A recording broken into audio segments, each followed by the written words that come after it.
यह हमारा 3 एकड़ का खेत है। इसमें हमने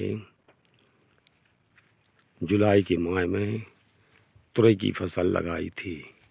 यह जो आप पंडाल देख रहे हैं, इस पर तुरई की फसल थी। यह 3 साल पुराना हमारा पंडाल है, इसे हमने हटाया नहीं। तुरई की फसल समाप्त होने के बाद हमने इसमें मकई, जो स्वीट कॉर्न मकई का बिजाई कर दिया। इस पंडाल को न हटाने से हमें कई लाभ मिले। फसल समाप्त होने के बाद हमने तुरई फसल की बेलों को ज़मीन से पंडाल के बराबर तक काट दिया था। ऊपर पंडाल पर तुरई की फसल के अवशेष ज्यों के त्यों छोड़ दिए। इस बात से हमको एक लाभ मिला, हमारी मकई बहुत स्वस्थ और बहुत अच्छी है। इसमें हमने उर्वरक भी नहीं दिए, क्योंकि मकई बरसाती फसल होती है। मकई को धूप और छाँव में रहना पसंद होता है, इसलिए हमारी मकई को धूप और छाँव दोनों पर्याप्त मात्रा में मिल रही हैं।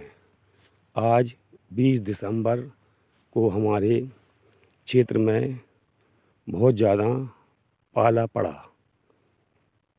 कल 19 दिसंबर की रात को जो पाला पड़ा था, उससे हमारे यहाँ की फसलें ज़्यादातर चौपट हो चुकी।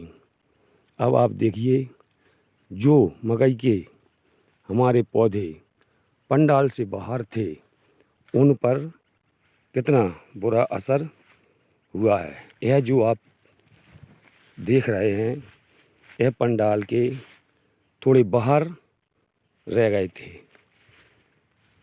यह बिल्कुल बुरी तरह से पाले में जा चुके हैं। पंडाल के भीतर फसल से हमें कई फायदे दिखाई दे रहे हैं। इसमें हमने पानी भी बहुत कम दिया है। इसमें जो खाली हमारी जगह पड़ी हुई थी, उसमें हमने प्याज का रोपण कर दिया। यह हमने सीधे बिजाई छिड़काव विधि से की थी। जो हमारे 1.5 फीट की खाली जगह पड़ी थी, उसका भी हमको लाभ मिल जाएगा। पंडाल के भीतर आप देख सकते हैं, हमारे एक भी मकई जैसे नाजुक पौधों पर पाले का बिल्कुल असर नहीं हो पाया।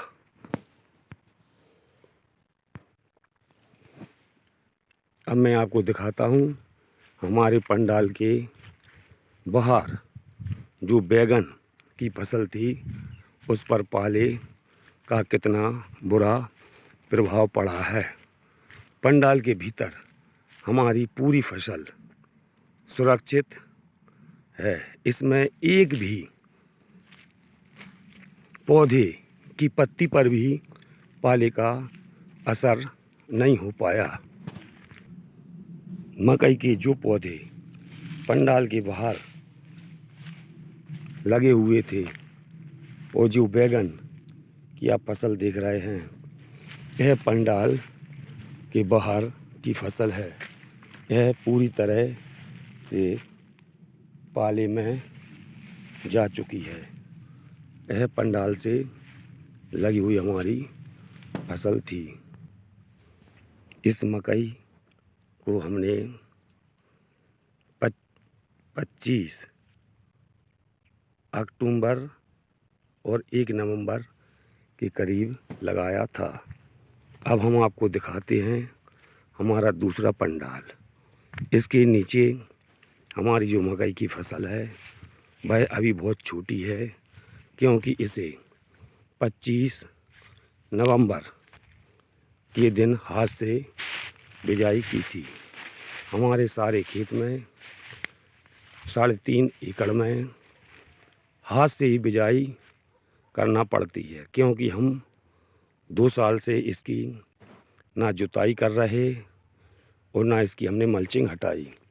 छोटा सा हमारे पास एक ऑटो इंजन का ट्रैक्टर है, जिससे हम बीच की जो कतार से कतार की दूरी के बीच में जो जगह रहती है उसमें एक बार चलाकर प्याज मेथी वगैरह लगा देते हैं। अब आप देखिए पंडाल के भीतर जितने भी पेड़ पौधे हैं, एक भी पौधे पर किसी भी प्रकार के पाले का असर नहीं हो पाया, जबकि यह मक्का छोटी है, वह बहुत नाजुक रहती है।